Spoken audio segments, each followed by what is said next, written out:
Hi guys, इस video में हम पढ़ेंगे क्लास 10th के साइंस के बुक से चैप्टर 3 जिसका नाम है मैटर एंड नॉन मैटर। अगर आप इस वीडियो को पूरा एंड तक देखते हैं तो मैंने इस वीडियो में कुछ इंपॉर्टेंट क्वेश्चन के ऊपर भी डिस्कस किया है जो कि बोर्ड एग्जाम में आ चुके हैं और कैसे क्वेश्चन आपसे पूछा जाएगा हमने ये भी डिस्कस किया है। तो आइए बिना टाइम वेस्ट कर वीडियो स्टार्ट करते हैं। जैसे हमें चैप्टर के नाम से पता चल रहा है कि इस चैप्टर में हम मैटर और नॉन मैटर के बारे में पढ़ेंगे, तो आइए पहले जानते हैं मैटर किसे कहते हैं। आपके बुक में इसकी 7 प्रॉपर्टी दी गई है, तो आइए जानते हैं। फर्स्ट प्रॉपर्टी आती है मैटेरिक टेक्सचर। ये क्या है? Matter in their pure state have a shining surface. This property is called metallic texture. जो मेटल प्योर स्टेट में पाए जाते हैं और उनका सरफेस शाइन करता है, इसी प्रॉपर्टी को मैटेरिक टेक्सचर कहते हैं। सेकंड आता है मैटर जनरली हार्ड। मैटर क्या होते हैं? हार्ड होते हैं। थर्ड प्रॉपर्टी आता है malleability. Some matter can be broken into thin sheet. This property इसको मैलेबिलिटी। कुछ मैटर को हम पीट कर पतले शीट में कन्वर्ट कर देते हैं, इसी प्रॉपर्टी को मैलेबिलिटी कहते हैं। सिल्वर और गोल्ड मोस्ट मैलेबल मैटर है। फोर्थ आता है ductility. The ability of matter to be draw into thick wire इसको डक्टिलिटी। मैटर को क्या करते हैं? कन्वर्ट कर देते हैं थिक वायर में, इसी प्रॉपर्टी को डक्टिलिटी कहते हैं। Gold is the most ductile matter, क्योंकि आप 1 ग्राम सोने से 2 किलोमीटर लंबा एक वायर बना सकते हैं। पांचवा है matter are good conductor of heat and have high melting point.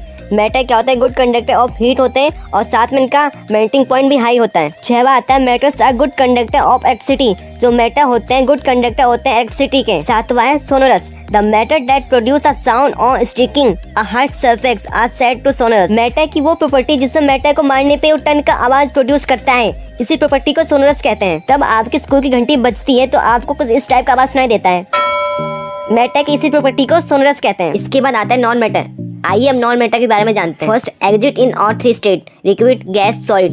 एक क्या करता है? पाया जाता है लिक्विड, गैस और सॉलिड तीनों स्टेट में। सेकंड आता है नॉन डक्टाइल एंड नॉन मेरेबल, मतलब इसको ना ही हम वायर में कन्वर्ट कर सकते हैं और ना ही थिन शीट में कन्वर्ट कर सकते हैं। थर्ड आता है non sonorous and non ductile except iodine and graphite. Iodine और ग्रेफाइट को छोड़ के ना ही कोई नॉन मैटर सोनोरस होते हैं और ना ही कोई नॉन मैटर डक्चर्स होते हैं। फोर्थ आता है have no melting point except diamond, मतलब कि डायमंड को छोड़ के बाकी जो नॉन मैटर होते हैं उनका जो मेल्टिंग पॉइंट होता है वो होता है। फिफ्थ आता है poor conductor of electricity except graphite, मतलब ग्रेफाइट को छोड़ के जो बाकी नॉन मैटर होते हैं वो क्या होते हैं? पुअर कंडक्टर होते हैं इलेक्ट्रिसिटी और हीट का। छठवां आता है हैव लो डेंसिटी, इनका जो डेंसिटी होता है नॉन मैटर का ये कम होता है। सातवां आता है oxide of non metal are generally acidic in nature. जो नॉन मैटर के ऑक्साइड होते हैं नेचर में एसिडिक होते हैं। आइए अब जानते हैं except. First, all metals except mercury exist as solid at room temperature. Room temperature में मरकरी को छोड़ के बाकी जो मैटर होते हैं और सॉलिड में एग्जिट करते हैं। सेकंड आता है iodine is non matter but it is texture. Iodine non matter है बट ये साइन करता है। थर्ड आता है carbon is non matter that can exit in different form, each form is called autotrophs. Diamond and autotrophs of carbon is the hardest nature substance no and has a very high melting and bonding point. Graphite another autotrophs of carbon is the conductor of electricity. Carbon का non matter है, ये different form में exit करता है, इसी form को autotrophs कहते हैं। जो कि डायमंड होता है वो कार्बन से मिलकर बना होता है, जो कि सबसे मजबूत सब्सटेंस है। इसके जो मेल्टिंग एंड बॉन्डिंग पॉइंट है बहुत ज्यादा हाई है और जो ग्रेफाइट है वो भी क्या करता है? कार्बन से मिलकर बना है, जो कि गुड कंडक्टर ऑफ इलेक्ट्रिसिटी है। फोर्थ आता है sodium potassium lithium are so soft that they can be cut with a knife. They have low density and low melting point. Sodium potassium lithium इनकी जो डेंसिटी है और melting point है बहुत कम है, जिसकी वजह से बहुत ज्यादा सॉफ्ट है, जिसकी वजह से इसको हम चाकू से भी काट सकते हैं। बोर्ड एग्जाम में क्वेश्चन आया था कि ऐसा कौन सा मैटर है जिसको हम चाकू से काट सकते हैं, तो इसलिए आपको इसका नाम याद रखना है। नेक्स्ट टॉपिक आता है what happen when metal are burn in air. जब भी आपको बर्न इन एयर देखने को मिले तो आप समझ जाना कि ऑक्सीजन की बात हो रही है। तो मैटर प्लस ऑक्सीजन मिलकर बनेंगे मेटल ऑक्साइड। जैसे कॉपर प्लस ऑक्सीजन मिलकर बनेगा कॉपर ऑक्साइड और एल्युमिनियम प्लस ऑक्सीजन मिलकर बनेगा एल्युमिनियम ऑक्साइड। अब हम जानते हैं एम्फोटेरिक ऑक्साइड किसे कहते हैं। These are metal oxide which react with both acid and base. ऐसे मेटल ऑक्साइड जो कि एसिड बेस दोनों के साथ रिएक्ट करते हैं, ऐसे ऑक्साइड को एम्फोटेरिक ऑक्साइड कहते हैं। जैसे zinc oxide, aluminium oxide. Exam में क्वेश्चन पूछा गया था कि सोडियम पोटेशियम को केरोसिन ऑयल में क्यों रखते हैं। इसका आंसर ये होगा कि सोडियम पोटेशियम क्या होते हैं? मोर रिएक्टिव मैटर होते हैं,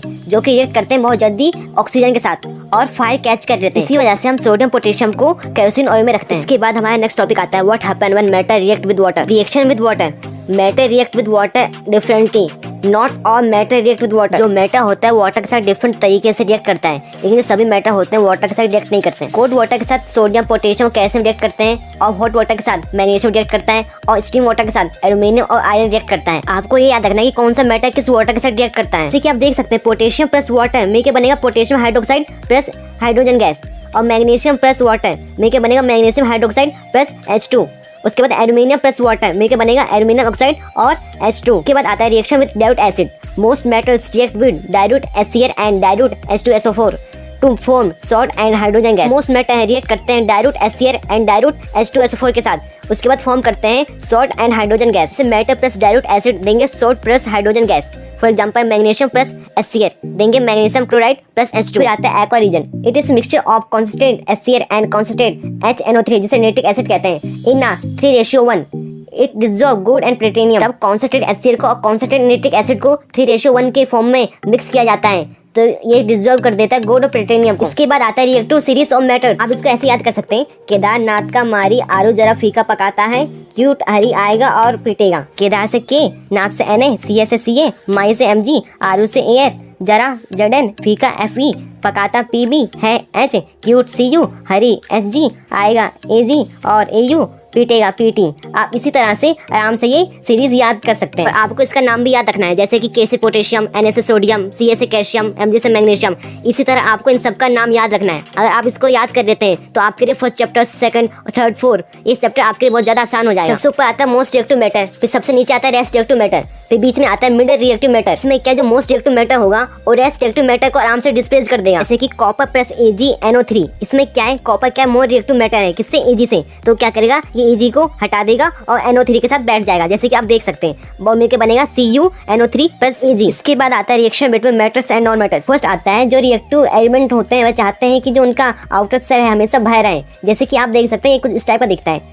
सबसे पहले K आता है, फिर R आता है, फिर M आता है। K में 2 इलेक्ट्रॉन होते हैं, R में 8 होते हैं और M में भी 8 होते हैं। वो क्या चाहते हैं कि हमेशा उनका जो ये आउटर सेल है हमेशा बाहर रहे। सेकंड आता है जो मेटल्स के जो एटम होते हैं वे यूज करते हैं इलेक्ट्रॉन, जिसे कैटायन पॉजिटिव आयंस कहते हैं। थर्ड आता है जो नॉन मेटल के एटम होते हैं वो रहते हैं इलेक्ट्रॉन, जिसे एन आयंस यानी कि नेगेटिव आयंस कहते हैं। फोर्थ पॉजिटिव चार्ज आयंस को एक दूसरे की तरफ अट्रैक्ट करते हैं, जिस वजह से आयन कंपाउंड फॉर्म होता है। Formation of magnesium chloride. इसमें क्या है, जो मैग्नीशियम है उसमें जो K शेयर है उसमें 2 इलेक्ट्रॉन है और जो R शेयर है उसमें 8 इलेक्ट्रॉन है और जो उसका M शेयर है उसमें क्या है 2 इलेक्ट्रॉन है। इसमें क्या है 2 इलेक्ट्रॉन ज्यादा है तो ये क्या करेगा 2 इलेक्ट्रॉन को यूज कर देगा। जैसे कि आप देख सकते हैं Mg है उसमें क्या होगा 2 प्लस आ जाएगा ऊपर, यानी कि प्लस 2 इलेक्ट्रॉन, मतलब कि इसने 2 इलेक्ट्रॉन को यूज कर दिया।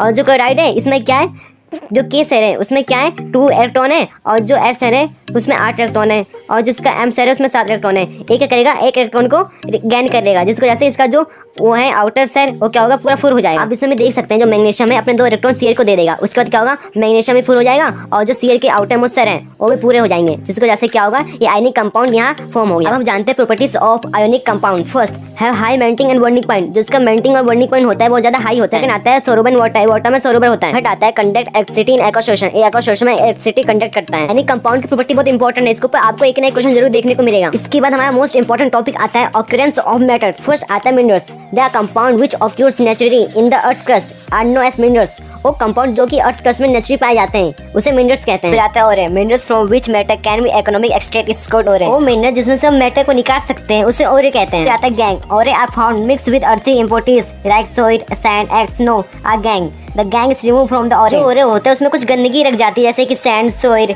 इसको क्या कहते हैं, इसे क्यों गैंग कहते हैं। मिनरल्स और गैंग बहुत ज्यादा इंपॉर्टेंट है। एंड नेक्स्ट टॉपिक आता है extracting metals low in the activity series. वो मैटर रिएक्टिव सीरीज में सबसे नीचे आते हैं, उसको कैसे ऑब्टेन करते हैं। This metal can be obtain by heating the ore in air at high temperature. Ore को एयर में हाई टेम्परेचर में हीट करते हैं, जिसको जैसे हमें मैटर मिल जाता है। जब भी एयर या फिर हीट की बात हो तो समझ जाना कि ऑक्सीजन की बात हो रही है। कि आप देख सकते हैं कॉपर सल्फाइड इसमें O2 ऐड हो रहा है, यानी कि प्रेजेंस ऑफ ऑक्सीजन में इसको हीट किया जा रहा है। इसके बाद कॉपर ऑक्साइड साथ में SO2 में टूट जाएगा। इसके बाद कॉपर ऑक्साइड को कॉपर सल्फाइड से फिर से हीट करेंगे, उसके बाद में कॉपर और साथ में SO2 देखने को मिल जाएगा। जैसे कि आप देख सकते हैं हमने यहाँ प्योर कॉपर ऑब्टेन कर लिया। जैसे कि आप देख सकते हैं इसी को एक्टिविटी सीरीज कहते हैं। सबसे नीचे आपको रो एक्टिविटी सीरीज देखने को मिल जाएगा, उसके बाद उसके थोड़ा सा ऊपर आपको मिड एक्टिविटी सीरीज देखने को मिल जाएगा, उसके सबसे टॉप में आपको टॉप एक्टिविटी सीरीज देखने को मिल जाएगा। बाद हमारा नेक्स्ट टॉपिक आता है extracting metal in the mid of the activity series. Mid activity series से मैटर को कैसे ऑब्टेन करते हैं। Metals are easy to obtain from oxide ore, thus sulphide and carbonate ore are convert into oxide. पहले ore को convert करेंगे oxide ओरे में, जैसे कि सल्फाइड कार्बोनेट ओरे को कन्वर्ट कर देंगे ऑक्साइड में, उसके बाद हम आराम से प्योर मैटर को ऑब्टेन कर सकते हैं। इसके भी 2 तरीके, पहले रोस्टिंग, दूसरा कैकिनेशन। आई जानते हैं रोस्टिंग, मैटर ओरे heat storing in excess of air. जब मैटर ओरे को स्टोरिंग हीट करते हैं एक्सेस ऑफ एयर में, इसी को रोस्टिंग कहते हैं। अब आता है कैकिनेशन, मैटर ओरे heat storing in limited supply of air. Matter ओरे को हीट करते हैं storing but limited supply of air, इसी को कैकिनेशन कहते हैं। जैसे कि आप देख सकते हैं दोनों तरीके से जिंक सल्फाइड या जिंक कार्बोनेट को जिंक ऑक्साइड में हम चेंज कर सकते हैं। जिंक ऑक्साइड मिलने के बाद इसको हम 2 तरीके से फिर से प्योर मैटर में कन्वर्ट कर सकते हैं। फर्स्ट आता है using coke as reducing agent. जैसे कि आप देख सकते हैं जब जिंक ऑक्साइड को कार्बन से हीट करेंगे तो जिंक प्लस CO2 में टूट जाएगा। दूसरा तरीका आता है यूजिंग डिस्प्लेसमेंट रिएक्शन। रिएक्शन। इसमें क्या होता है, जो कंपाउंड के आयन होते हैं एक दूसरे से चेंज होते हैं, जैसे कि आप इसमें देख सकते हैं। इसके बाद आता है excreting matter at the top of activity series. जो एक्टिविटी सीरीज के टॉप में आते हैं उससे प्योर मैटर रहने के लिए हमें उसमें इलेक्ट्रिसिटी पास करवानी पड़ती है। जैसे कि आप देख सकते हैं जब NaCl में इलेक्ट्रिसिटी पास करेंगे तो Na+ और साथ में Cl- में टूट जाएगा। Na+ में जब एक इलेक्ट्रॉन दे देंगे तो Na बन जाएगा और Cl में जब एक इलेक्ट्रॉन दे देंगे तो Cl बन जाएगा। इसके बाद आता है रिफाइनिंग ऑफ मेटल्स। इसका यूज भी हम प्योर मेटल ऑब्टेन करने के लिए करते हैं। ये जो देखने से एनोडे कहते हैं, इसमें इम्प्योर कॉपर है और इसे कहते हैं कैथोडे। इसमें क्या प्योर कॉपर है। जो एक सोल्यूशन है ये एसिडिफाइड कॉपर सल्फेट सोल्यूशन है। आप जो नीचे देखने से एनोडे मड कहते हैं, ये एनोडे का गंदगी है। कैथोडे और एनोडे एक बैटरी के साथ कनेक्ट है। हम इसमें इलेक्ट्रिसिटी पास करवाते हैं तो एनोडे से क्या होता है, Cu2+ निकलता है और कैथोडे में जाके जमा हो जाता है। जो एनोडे की गंदगी होती है वो नीचे जमा हो जाती है। इसके बाद आप क्या देखेंगे, जो कैथोडे है मोटा हो चुका है और जो एनोडे है पतला हो चुका है, क्योंकि कैथोडे में सभी कॉपर आके इकट्ठा हो चुके हैं। इसके बाद नेक्स्ट टॉपिक आता है क्रोजन। इसमें क्या होता है, जो मेटल होता है उसके ऊपर मॉइस्चर एसिड और मॉइस्चर ये अटैक करते हैं, जिसको जैसे ये H2S के साथ रिएक्ट करता है और सिल्वर सल्फाइड बनाता है जो कि दिखने में ब्लैक कलर का होता है। इसके बाद नेक्स्ट टॉपिक आता है प्रिवेंशन ऑफ क्रोजन। इसमें क्या होता है, जो आयरन होता है उसको पेंटिंग कर देते हैं ऑयलिंग, ग्रीजिंग या गार्बेजिंग से, जिसको जैसे वो क्या करता है, वो रस्टिंग नहीं होता। और आप जो अपने स्क्रीन में क्वेश्चन देख रहे हैं आपको इसकी बहुत ज्यादा प्रैक्टिस करनी है क्योंकि बहुत ज्यादा इंपॉर्टेंट है। और हाँ, अगर आपको वीडियो पसंद आए तो आप चैनल को सब्सक्राइब वीडियो कराई कर